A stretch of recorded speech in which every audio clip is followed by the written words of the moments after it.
As everyone knows, I think, I live in Toronto, Canada, and Toronto is the location of World Pride this week, and we've had a positive inundation of nearly 2 million additional people, all of them LGBT supporters. And as it happens, I was at the World Pride banquet last night, a fascinating and celebratory affair. Why not? Toronto is, with few exceptions, a pretty decent, flexible, tolerant city, particularly for the lesbian, gay, bisexual, transgendered community. But coursing through the crowd last night, there was a kind of uncomfortable unease, and it leads me to an instructive tale.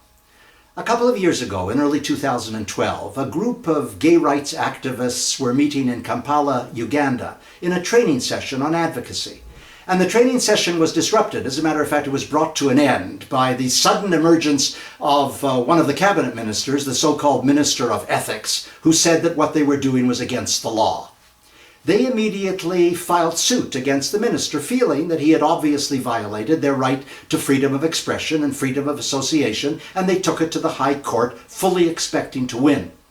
Well, fascinating, because these things take so much time. Just 4 days ago, the decision came down, and it came down against the activists. And the judge paid no attention at all to freedom of association or freedom of expression. He simply said they were engaged in a criminal activity, namely the spreading of homosexuality. So here you have a country which already has a draconian anti-gay law which criminalizes homosexuality on every front. And now a group of gay activists cannot even meet together in legal terms. And this contagion has spread. It's true in Nigeria and Cameroon and Cote d'Ivoire and Zimbabwe and Zambia and Russia. It is ghastly. And we all know irrefutably, on the basis of scientific and epidemiological evidence, that when you drive, in particular, gay men underground, they lose touch with prevention and treatment and care for HIV, and the prevalence rates rise. Now, people like President Museveni and Putin, they're no fools.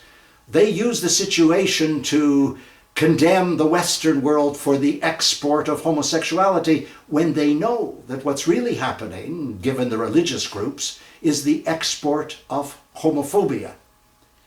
Those of us who are privileged enough to live in Western societies and to deal with these issues in a fair and rational way must never forget that human rights are indivisible and they can never be sacrificed to manipulated cultures or petty tyrants. That was last week. I'm Stephen Lewis.